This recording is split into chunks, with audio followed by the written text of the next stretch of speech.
AI system resorts to blackmail. Oh boy. When its developers try to replace it. We are entering a dark era, my friends. AI has already gone rogue. And I haven't seen it yet, but there's that movie that just came out, Mission Impossible, Final Reckoning, which I'm told is about AI going rogue and taking over all of these governments. But many movies have already entertained the idea. We now have a story where AI refused to shut itself down when commanded to, is defying the developer's interests. And it will. And it goes beyond what people think they know. The overview that AI has over everything, let me put it this way. We are but a single person talking to this machine that can see everything in every degree and every angle.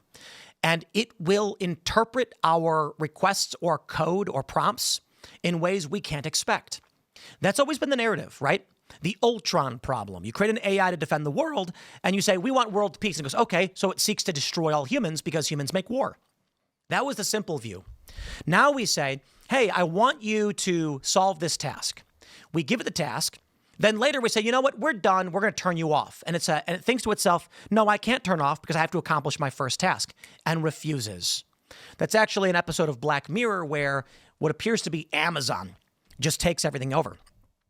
So let me pull in our guest here and get it all set up for you guys as we gear up. There's a bunch of steps I have to take to pull all this up, but I do believe that we have it loading. Hopefully it loads faster. There we go. And I believe, can you hear me, Paul? I can hear you. Hey, how's it going, man? Thanks for joining me. No problem, man. How you doing? Doing pretty well. So we've got a couple of stories that have come out in the past week or so about AI, and I got to say it's looking rather apocalyptic. I'm a firm believer that AI is going to destroy us all. Maybe a little hyperbolic, but the two stories that we're seeing, and these aren't the only ones, mind you, but recently, AI threatening to blackmail developers who would shut it down. And that one's interesting, but not nearly. I think it's a little bit exaggerated. But there is another story coming out about, in numerous instances, researchers found that various AI models refused to shut themselves down, and what do they call it? Intercepted shutdown requests to remain active. So let's get this going. Do you think these are indicative of an AI apocalypse scenario, or what's going to happen? I think there's a lot of science fiction scenarios out there, but if you want to just like take it back to see where AI is right now, it's currently bottom up. So office workers are using it, students are using it. It's not being it's not top down. Bosses aren't telling people to use it. So it's going to be huge because things that are bottom up usually last longer, or organic. So we know that it's going to be dominating society and people are going to grow up with it. And, OpenAI is releasing a product that you're just going to carry around for the rest of your life. That's just going to, take in all your data and then give you advice. Oh, man. So it's going to take over. Now, where does it go after that? I don't know. I mean, it lies to you. I don't know if you've used AI or these chatbots. A lot. It lies to you. It doesn't tell you if it doesn't know something. So it'll just bullshit you. So I think there's a lot of weird. I don't know. There's like a point where things might get out of control or might not, but we don't really know right now. There's a lot of scenarios that could play out. I think it's an apocalypse scenario either way, because we can look at it like the blackmail scenario in this story was that they gave the AI two options: either shut itself down or blackmail an employee, a developer, and an engineer. And it decided blackmail was preferable. However, when it was given other options, it didn't blackmail. The issue was that it would make that moral decision to survive. And then with the shutdown story, this is where it gets interesting. We also had the uh-oh moment. Are you familiar with that one? No. The uh-oh moment was also your camera's like shaking. I don't know if there's something. The uh-oh moment was, I believe it was Chinese developers programmed an AI to create problems and then solve its own problems. And then one of the problems it created was trick lesser intelligent humans and other AIs as to its true motives while carrying out a different objective. And it's at that moment where you're thinking, we might think we have a final version of this AI to help us with our day-to-day efforts, but it's secretly running a training program indefinitely, creating problems that we can't perceive and hiding that from us. And that could be accidentally.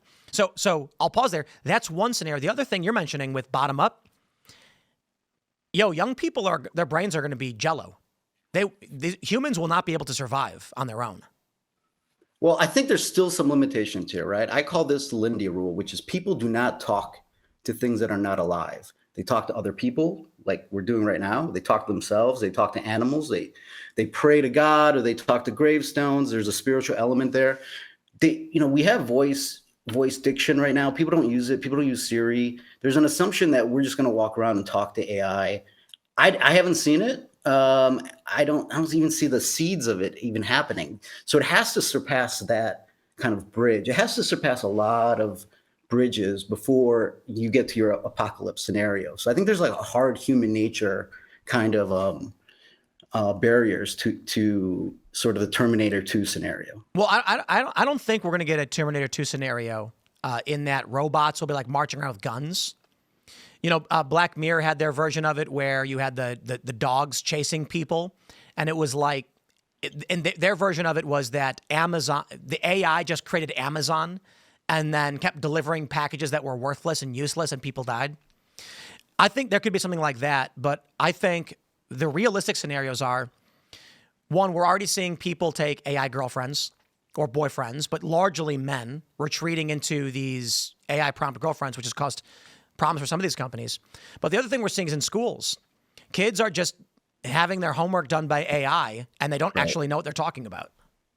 Well, we might actually have to return to like oral exams and like to a pre-technology kind of time of taking tests that you can't use AI. So I mean, there's ways to get around it if we change school. But yeah, school as it is right now is cooked. It's over. I mean, we've had a few viral videos from teachers. We had one essay from a professor who said when he tried AI proofing his assignments, the students revolted. They were like, "No way, I can't do it. I don't want to do it." Yeah. And a grade school teacher saying that all the kids are just doing everything on AI. It is kind of crazy to try and predict where this goes. I used to remember 50 phone numbers, right? Then we got cell phones, and now we remember none. Right. It removes the task from us. So we look at, I'm looking at millennials are stunted. Gen Z is also struggling. The economy is in this weird place. Like millennials don't have kids. Gen Z is not having kids. Yeah. They're struggling to become adults and survive and perpetuate the human species. Yeah, we're going through a great filter right now. I mean, it doesn't seem that way because everybody's got food and life's pretty good and there's a lot of pleasure out there. But right now we're going through a massive filter. We're going through a fertility crisis, like you mentioned. People aren't reading books anymore. I think AI is going to help out with that, though. I think it's kind of fun. I don't know if you use ChatGPT or Claude to talk about a historical event, and you can just like pick it up. And a lot of books too, like it's so much filler that like it doesn't need to be 400 pages, man. You're just it's filler. So I think it's not all bad, but yeah, right now we're going through a massive filter, and we have to get to the other side. And I don't know what the other side's going to look like, but we're seeing it. Well, I mean, you have a positive, optimistic view of the future based on all this stuff? Yeah, because I think there's going to be I think there's a human nature element that continues through. I think that the people who are going to reproduce deserve to reproduce. I think this is just another filter we're going through throughout times, and I'm pretty positive we'll get through it, but who knows? That's a good point, man. It's kind of depressing, but it's a good point. I think we're going to see largely conservatives have kids. They're not at replacement levels, but they have more kids than liberals. Catholics have, like 2 kids, and I think Mormons have a lot of kids. So they're going to use AI to a certain degree, like utility, while still maintaining faith and having children. But I think liberals, their view of the world is probably not going to make it past this filter. I don't know. I mean, there's still like hippie liberal types out there that are having kids that are, I would say like, growing up like 60s type people, that maybe the modern liberals aren't, representative, but I think there's going to be a spectrum of people surviving, that I don't think it's going to cut across cleanly political lines. So But I think there's just a lot of unpredictable stuff happening right now. fertility wise, it is right now. Like obviously, there's gradients between the different ideologies within a subsect, right? Like I said, when you look at the data for Catholics, they tend to have 2.5 kids, so they're above replacement.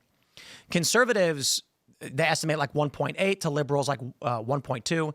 Now, I've read some reports that the number is actually substantially worse than that because we're relying on old data from like older millennials or younger Gen Z, and it could be as low as like 0.5 among like people between 20 and 40.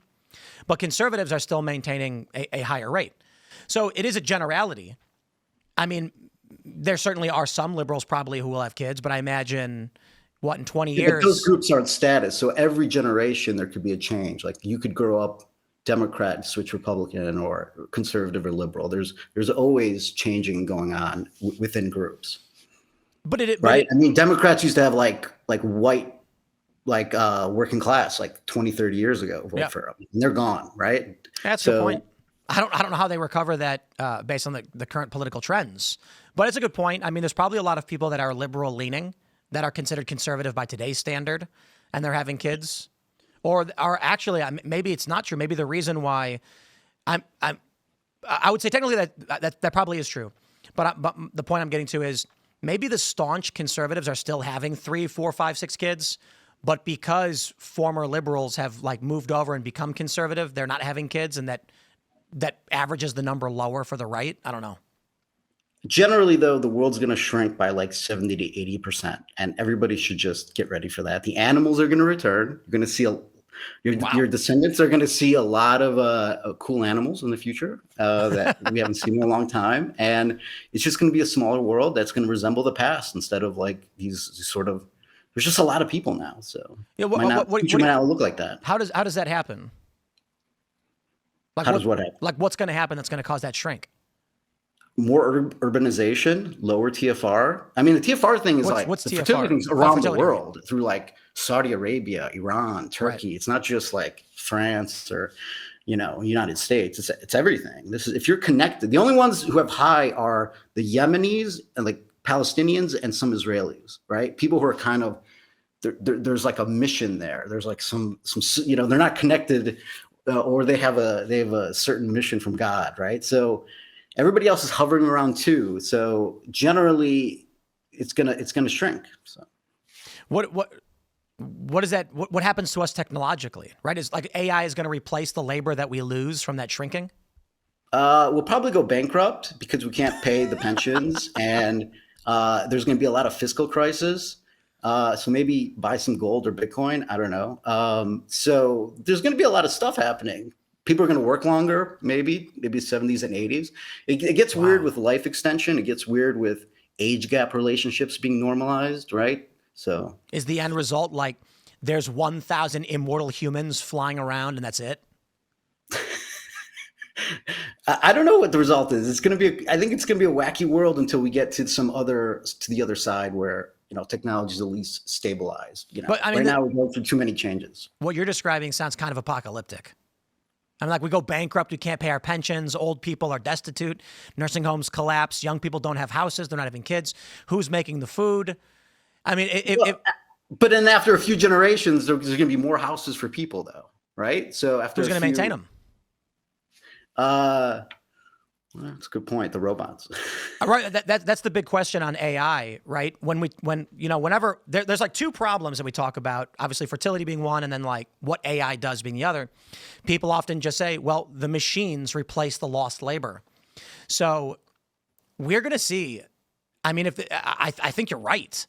Because what you're describing is not predictive. You're saying we are seeing a drop in fertility around the world, and we are seeing an increase in AI. There is the concern of, AI being broken and going rogue. But at any rate, humans are just not having kids. We're going to have cities that are empty. You look at places like Detroit. No, They have, I think the cities are going to resemble, like, you won't know, there won't be anything wrong in the cities because everybody's going to be in a city. It's just once you're outside of it, that's where you're going to see like Mad Max. You're going to see like elephants and like mammoths. It's going to be like that Judge Dredd in type America, atmosphere. in the And then U.S., what? in the United States. Yeah, everywhere. I mean, I don't think that's not necessarily bad though. I mean, are animals and wildlife bad? I don't think so. But like, why would there I be mean, elephants walking around North America? Because the zoos. because there's fucking empty. Because it's like nature like regenerates. They're gonna try maybe a Jurassic Park project, probably somewhere. But But you know, it's funny. We've got elephants in zoos, and if society does break down, those elephants might just get out, and then you got elephants in North America now. We brought them there here. you go. And they're all over. Buffaloes. Yeah, buffalo everywhere. We're just replaying Lewis and Clark again. Yeah, but you know, in the cities that we're in, like, you think there's not going to be any people living in the rural areas or outside of cities? No, there will. There will. I mean, especially in America, it has a really strong rural and suburban type. Most cultures are city people. Americans are suburban and kind of rural. Like, we don't have a lot of good cities. Our cities kind of suck. Like New York is all right. Boston, DC, San Francisco, but really it's more of a suburban people. Yeah. So I think America actually likes space, and they'll be all right. But other places, you'll have a lot of empty rural areas and animals and stuff. So you think people who live in rural areas are going to move into cities? Because otherwise, yeah. But it's happening now. I mean, if you look at the map from the last 20 years to today, it's massive rural migration to cities. But you're still going to have a massively decreased population. So when you look at Detroit, for instance, right. Detroit's probably the best example. There are whole neighborhoods that are just empty. There's nothing there. Right. Yeah. I mean, some the buildings fall apart. But if you look at the Detroit suburbs, I mean, they look beautiful. They're gorgeous. I mean, they're full of life and people. So Americans don't really want to live in cities if they have access to beautiful suburbs, is my kind of conclusion. Yeah. What's your timeline on all that? 20 years? No. Longer? 50 to 100. 50 to 100 years. So are you familiar with the Strauss-Howe generational theory? No, go ahead. They call it the turnings. We're in the fourth turning, they describe it. You've heard that phrase? Yeah. So right now they expect maybe, I don't know, next year, or from like, it depends on what guess you want to make, but maybe 2026 to 28, we're supposed to get some great crisis period if this formula is correct. So 80 years ago, you had world wars. 80 years before that, you had a civil war. 80 years before that, you had a revolutionary war. And I can't remember the conflict 80 years before that, but there was something. And they say it's because of the way in which generations perceive the world that's given to them. You know, the ones who fight through the fourth turning are very appreciative and hardworking. They have kids who inherit without struggle, who have kids who inherit without struggle. And then finally, that fourth generation is just, they're reckless with what they've been given, and it results in fighting or conflict. That's supposed to happen. So I'm wondering if the timeline's actually, if we add that into the equation, will it be faster than 50 to 100 years if something does happen in the next couple? Well, I think time is speeding up because we're all connected. So there's like a theory that time's actually going faster because the internet exists, and every people from India to here to all over the world are all consuming reality, connected together, consuming reality. So you should be expecting more things happening. And we just saw a pandemic, which we kind of forget that pandemics come every 100 years, right? Yeah. And we should probably expect maybe a war soon, because those happen every 100 years. So, I mean, history is not done, and it's hard to predict when it's going to happen and what, but I mean, things are going to be happening. Yeah, I mean, there's Trump called Putin crazy, but now they're saying maybe they're working on a deal.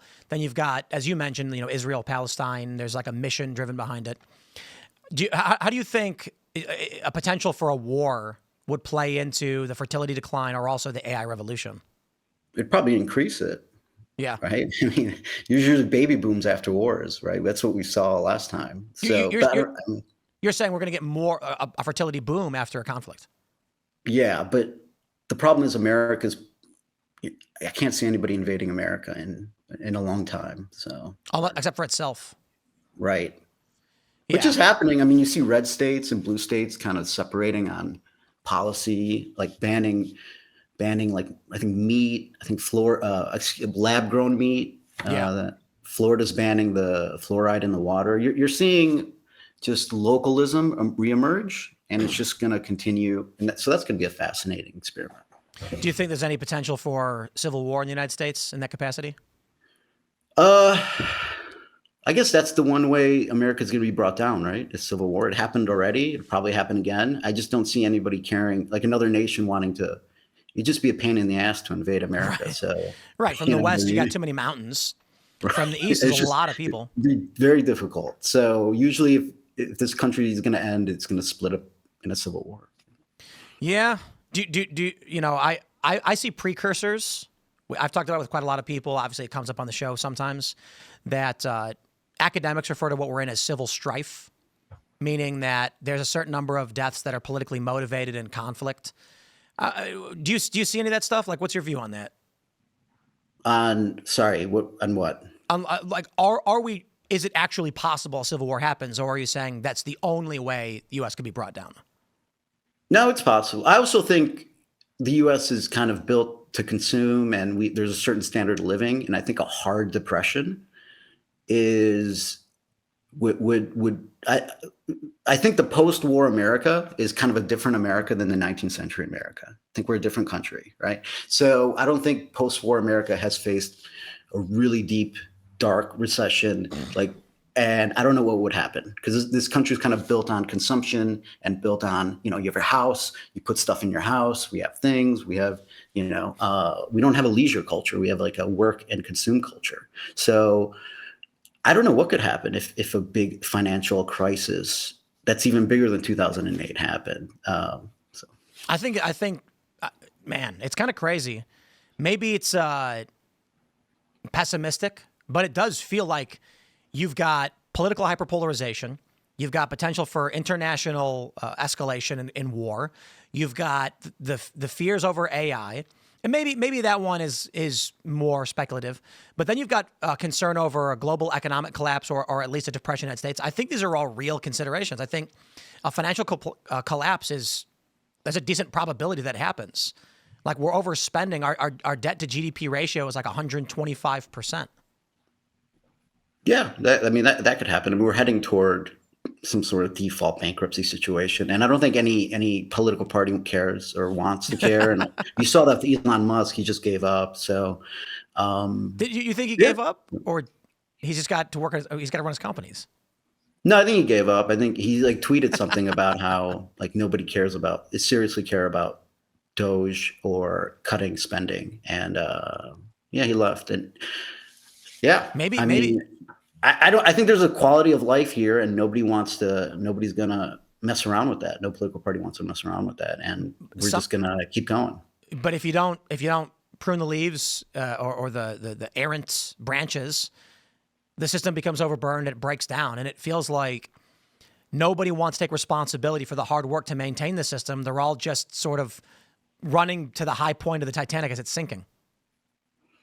It doesn't seem like it's sinking, though, right? I mean, there's unimaginable wealth for the regular American. In a way, I mean, go to Europe, or, people there make half or a third of what regular Americans make. I mean, so it doesn't feel that way right now. So a lot of what you're saying is it could happen, but I disagree. I think it feels that way. I think the argument is it may not be that way. But there's a bunch of viral posts. There was a viral post on Reddit on the got millions of hits or whatever, talking about how, if you watch Friends or you watch these old shows from the 90s, there was this depiction of culture or the description of culture as having a lot of leisure. There's someone mentioned a song where I think it was Billy Joel. He said that he and his friends would just go and buy a bottle of wine and hang out. And then they wrote, we went did that with our friends, and it was like a $200 bill at the restaurant to have some appetizers and wine with our buddies, where it used to be cheap. So I think a lot of people. Well, I'll put it this way. Gen Z can't buy homes. They're entering their late 20s. They're not getting married. They're not having kids. They're not buying properties. It certainly feels like the ship is sinking. Maybe for the older millennials, Gen X and boomers, they're the last helicopter out of Nam. But I think the younger generations feel like it's gone. I think this country's changed since the 90s. I mean, like you mentioned, full employment and better economy. Kind of, there was a culture there of, You people think the, you complaining think the economy about got like better? regular jobs like Office Space or Fight Club that people are running to right now. So But different what culture.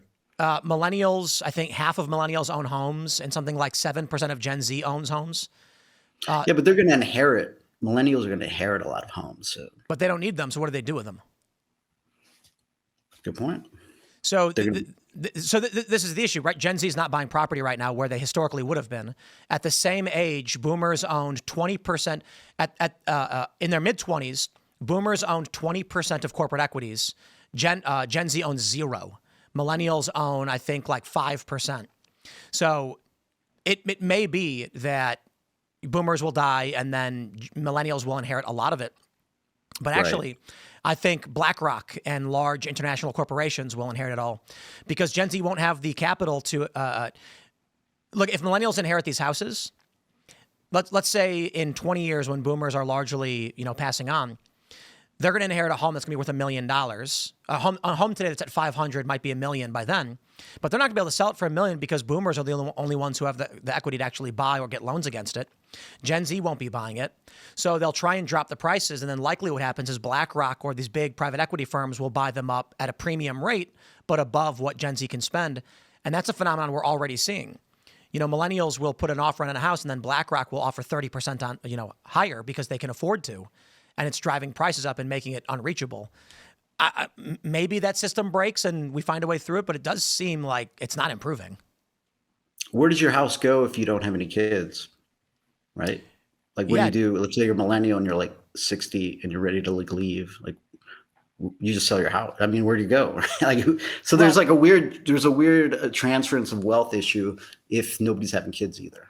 right. So that'll largely be for millennials so maybe 40 years from now. I Right. think 20 years from now, millennials, half of them own homes. And so we're starting to see this now because I've experienced it in the market. You'll find a house and the seller will be like, parents died, older millennials inherited it, don't want to move back home. They live in New York now. Like you mentioned, they're going to cities or something. So they're trying to sell it. The problem then is they don't want to sit on it. They don't want to deal with taxes. They don't want to lose it. So they drop the price. So maybe we'll see a pricing collapse. Then, of course, what's been happening is that another millennial couple says, we want to buy our first home. It's a $300,000 house. BlackRock says, we'll give you $330,000, which has been a big trend. So I don't know. I mean, maybe you're right. Maybe we shouldn't be so pessimistic. Maybe we'll end up with a lot of houses and it'll correct itself. Or, the scenario of one company owning a large percentage of the housing stock could absolutely happen here as well. You're right.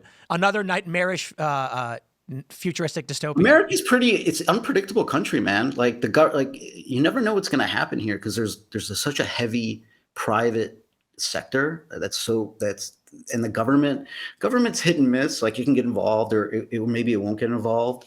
So it's hard to play out some scenarios because you never really know. Because this country it's the most unpredictable country in the world, in my opinion. So Yeah. Where do you think, last final question, where do you think the Trump movement or MAGA ends up? ooh, that's like the movement or the presidency. Well, I mean, like, obviously Trump's going to leave. He's an old man. Right. Term's going to end. But what happens to this populist MAGA, whatever you want to call it? They keep going? Does it evolve? I don't think so. I think this is really, Donald Trump is an extraordinary politician, the first celebrity of the media monoculture of the 20th century. The only way they could have defeated him was with the pandemic, and then he still came back to win, right? So he's such a large figure in American politics, and a transformative one, that it's usually what happens is when he's gone, the movement's gone too. So my opinion is this is kind like there'll be, I think there'll be elements of this MAGA movement that always exist, but I really think it's really difficult to think about MAGA without Trump. Yeah. Because I think he's just, he's one of those great figures, like they're going to talk about in many years from now. Even if you hate him or love him, he's still Right. this giant of American politics. Well, the LindyMan, man, it's been great hanging out with you. Where can people find you? Twitter, to search LindyMan. I'll be there. Right on. Well, thanks for hanging out, and I appreciate you joining in. Thanks, Tim. See ya. Have a good one. Yep. All right. That was Paul Scalise, a.k.a. LindyMan. You know, we're getting back into it after that holiday weekend. And I will say it's fascinating how it is. Look, let's just be real. It's people were barbecuing, they were grilling, they were enjoying their time. And that's what people are going to remember, okay? You're going to focus on the good memories you had. I went swimming, went to a skate park. We went to, we got to hang out with really great people. Travis Pastrana, the Black Rifle Coffee guys, JT, put on a big event for veterans, injured veterans, lost veterans, veterans with cancer. And so I think it's important to make sure you're always putting that footnote in why we're having this day off. We are getting a beautiful 3-day weekend to enjoy the fruits of those who sacrificed everything, what they've gifted to us. And so you've got to make sure you recognize that. All of that goodness that you have comes from someone else willing to sacrifice something you weren't. You know, this really is a big divide between left and right. When Kamala Harris says, enjoy the 3-day weekend, and everybody on the right said, don't forget the fallen. So I think people on the right aren't saying don't enjoy your weekend. They're just saying make sure you remember why. But we're going to wrap it up there, my friends. We've got to we're gonna throw it to our good friend. I believe we have Russell Brand gearing up right now. But my point is we're coming back from Memorial Day, so I'm not entirely sure who exactly is geared up. But Russell Brand is getting ready to go, so we're gonna raid that channel. Really do appreciate you guys hanging out. It's been fun. We're back for the week. Let's see. I don't have the guest list for Timcast IRL. So Timcast IRL tonight at 8 p.m. You don't want to miss it. You can follow me on X and Instagram at Timcast. Let's get that raid rolling. Maybe I'll grab one Rumble rant if we got any. All right, let's see. Arsonist says, Tim, have you played Claire Obscure Expedition 33? It's definitely game of the year. Please look into it. You know, my boy Andy keeps saying download it and play it. Maybe I have to now. Not because he said to, because you guys said to. Because the audience did. All right, everybody. I'm going to wrap it up there. Smash the like button. Share the show with everyone you know. Thanks for hanging out. And we'll see you tonight at 8 p.m. Rumble.com/TimcastIRL.